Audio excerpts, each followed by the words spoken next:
लोकशाहीचा बुलंद आवाज, रिपब्लिकन वार्ता, महाराष्ट्र। औसा तालुक्यातील सारोळा ग्रामपंचायत अंतर्गत जिल्हा परिषद शाळेसमोर पेवर ब्लॉक करण्यात आला।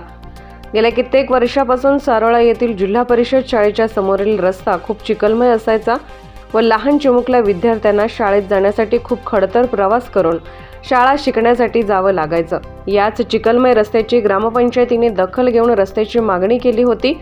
त्याचबरोबर सारोळा गावचे सरपंच समाधान पाटील यांनी रस्त्याची मागणी लावून धरल्याने औसा तालुक्याचे आमदार अभिमन्यू पवार यांच्या निधीतून सारोळा गावातील जिल्हा परिषद शाळेसमोरील रस्ता पेवर ब्लॉक करण्यात आला असून सारोळा गावचं भविष्य असलेले विद्यार्थ्यांचा प्रवास सुखकर झाला। याबद्दल आमदार अभिमन्यू पवार यांचे सारोळा ग्रामस्थांकडून आभार व्यक्त केले जात आहेत। रिपब्लिकन वार्तासाठी औसा प्रतिनिधी जीवन जाधव, लातूर।